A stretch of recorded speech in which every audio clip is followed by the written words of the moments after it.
Are you astonished at what Scopely is introducing into Marvel Strike Force with the amazing, legendary Jubilee? I'm not, after I thought about it. I mean, I'm not excited about it, but I'm not astonished. I'm not surprised that they'd make a move like this. And it really boils down to, hey, 2020 probably kicked their release plan right in the pants. So eventually they had to pick a team and characters that'd be like, hey, this has nothing to do with other plans that we have.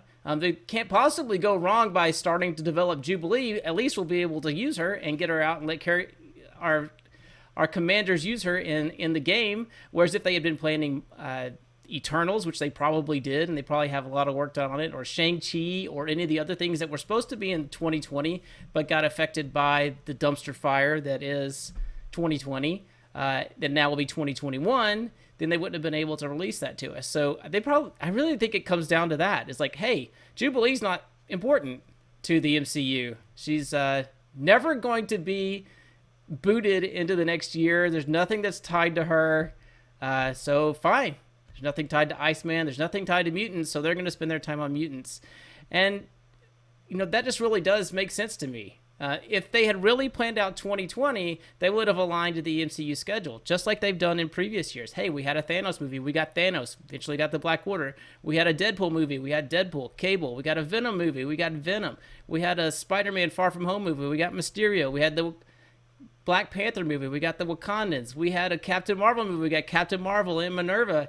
I mean, that's how they do things. That's how it's going to start happening again next year, with starting in WandaVision early in the year, and Black Widow with characters that have already been data mined, like Red Guardian and Yelena. We'll get to the martial artists with Shang-Chi, and we could probably get the Mandarin and Fin Fang Foom, and we will get the Eternals, and we will get Black Knight in 2021. However, they probably were planning to do that in 2020. They probably have quite a bit of the models built and prep done, so hopefully they keep the dev team around after they start getting to that. But with all those things, those cans keep getting kicked into future years, and they probably have blackout windows when they could do specific characters, because Marvel, the one development house to rule them all, decides that they're going to release a video or a movie or a TV series. They want to align the other folks who rent their IP, like Scopely, to release content that will amplify the money that they will get from their Disney Plus, maybe movie theater shows. So what will happen next year is we'll get WandaVision, we'll have a Loki show, we'll have a Morbius movie that's coming out, so you can expect that vampire to hit. Probably we'll have a Life Strain. Would make a lot of sense, wouldn't it? We'll have Falcon and the Winter Soldier, Venom, and Carnage will come back. We've already got their team. It just already happened. Shang-Chi, Eternals, even Spider-Man 3 is supposed to happen next December, which could be amazing. Could be a lot of different things happening there. But am I surprised? Am I astonished that they went with a sure thing with Jubilee and Iceman and Kitty Pryde? No, it's 2020. I'm not astonished anymore. I'm ready for this year to be over. But I at least hope that the fifth on the Astonishing team is Bishop, so they start building a bit of that team into the Days of Future Past team, Astonishing X-Men team. So they need Blink on that team, and they need Warpath on that team. Take Beast off, and then, we can figure out how we make Blink and Warpath work, and then you at least have the Days of Future Past team, and I can like that, because that was a good movie. It was fantastic. Not astonishing, but fantastic. And I hope with those thoughts shared right now that you can see where this came from, what I'm thinking.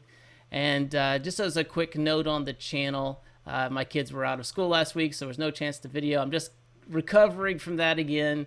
And honestly, I'm enjoying playing Wingspan Digital through Steam a lot more than beating on this game all the time.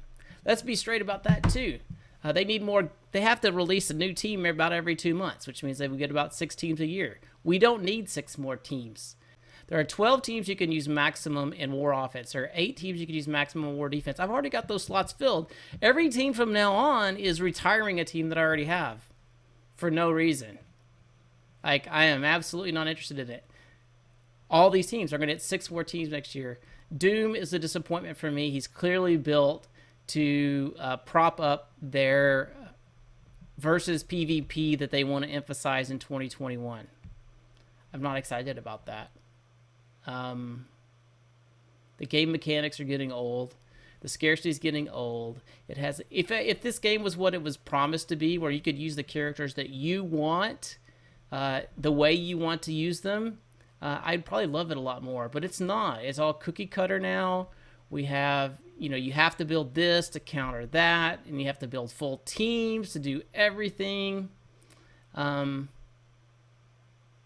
if I'm going to do versus PvP, I'd rather play Wingspan against 3 or 4 other people instead of 1 versus 1 stalling out on my phone. And BlueStacks doesn't even work for it. So I am more concerned about the general health of the game than I am about the Astonishing X-Men. But what I am very happy about is this community. I'm glad you're here. I hope you're healthy. I hope you're staying safe. And I hope you have a wonderful holiday. Take care.